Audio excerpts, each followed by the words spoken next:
when it comes to Steven Adams now being out for the season? Well, for one, it really shines a light on what's going on with Steven Adams. It definitely seems as if the injury that was labeled as a PCL sprain back in late January, it certainly seems to be as if that injury is more serious than had initially been anticipated. What that means for the short and long term, it's unknown. The Grizzlies themselves may not necessarily know at this point in time. I do think that it's fair to infer from the news that we have received that it does seem as if whatever options the Grizzlies have tried to do to get Steven Adams back to as close to 100% or at 100% as soon as possible, those options, for whatever reason, are not seeming to work. Again, don't want to speculate on what this means for Steven Adams in the near future, what it may mean for him into the summer or beyond this summer. We'll know more in time. But for right now, it definitely is the fact that this injury does seem to be, more serious, for the lack of a better way of putting it, than it was even, a few weeks ago, and that the Grizzlies are just simply, and again, rightfully so, they are simply keeping Steven Adams, for the long term. They're keeping that as the main preference. They're keeping that as the utmost priority, and they're doing right by him to make sure when he's ready to return to action, which certainly hope that sooner rather than later, he's able to return to action at 100% without any concerns moving forward. But without Steven Adams, there is a bit of concern in overall when it comes to the Grizzlies' overall chances of really making a deep postseason run. Make no mistake about it. Steven Adams, even if he doesn't make a big impact, or even if he doesn't appear, anywhere near as much as other Grizzlies do in the counting statistics and the box scores, there's plenty out there, and we've seen many people who have discussed this. There's plenty out there to show just how impactful Steven Adams is when he is on the court. His support of elevating the games of Ja Morant, Desmond Bane, and Jaren Jackson Jr., among others, it's undeniable, especially on the offensive end. The support that he's shown with Jaren Jackson Jr. on the defensive end, really being a key cog to being able to defend the rim, defend the paint for the Grizzlies, where Jaren Jackson Jr. can have more freedom to roam around and impact other activity that's going on when opponents have the ball. That now is not going to be as much of a advantage for the Grizzlies as it was when both players are on the court. And of course, his offensive rebounding. The biggest concern for the Grizzlies now going into the playoffs is, will they be able to rebound enough to limit the second chance opportunities for teams that they'll play in the playoffs? That's going to be a hard thing to overcome. It's been a hard thing for this Grizzlies team to overcome without Steven Adams. That is going to be a very hard weakness to hide at times in the playoffs. And of course, the need for Steven Adams with his offensive rebounding, creating second chance points, that is what made him such a huge piece to the Grizzlies' success since the start of last year. So without a doubt, it needs to be said because it's the absolute truth.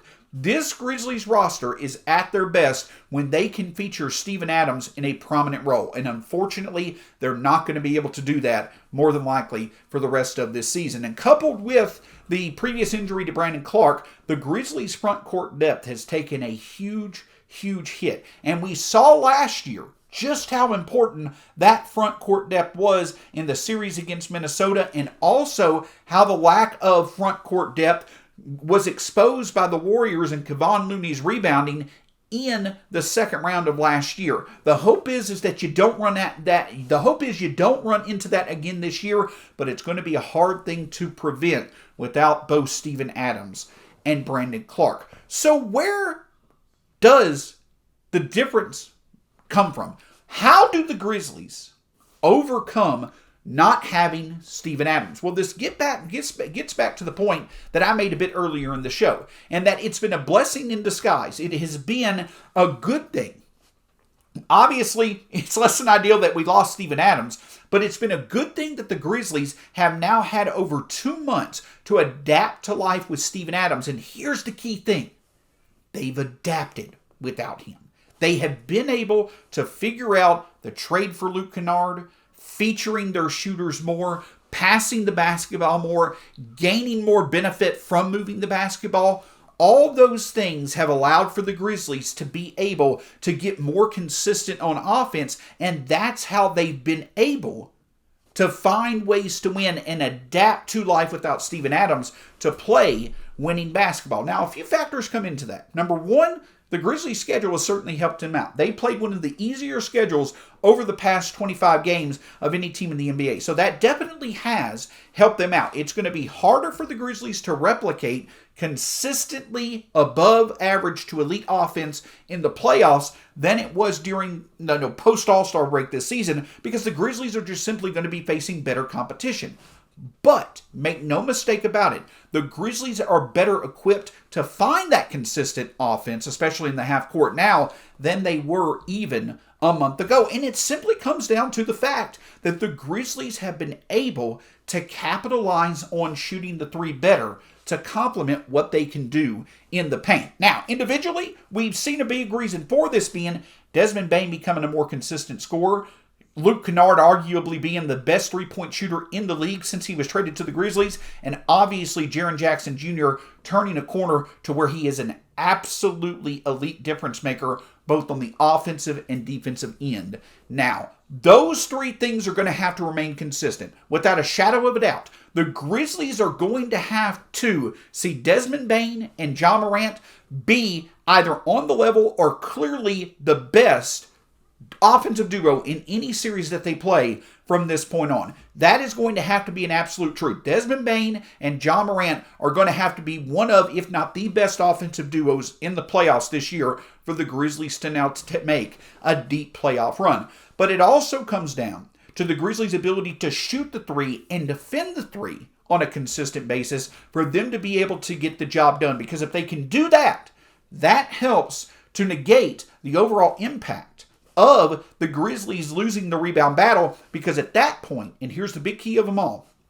at that point, with Steven Adams, the reason why he was so important is because per possession, the Grizzlies struggled in terms of their production, but they were able to still win because of the extra possessions that Steven Adams was able to gain them. Now, since they have adapted to life without Steven Adams, the Grizzlies have done a great job of improving their production per possession. That's really what has stood out about the Grizzlies without Steven Adams. So in the playoffs, when possessions are going to become even more important, when your production per possession, finding the best shot as effectively and consistently as possible becomes more important now than ever, the Grizzlies are in a much better position to do that now without Steven Adams than they were even a month ago.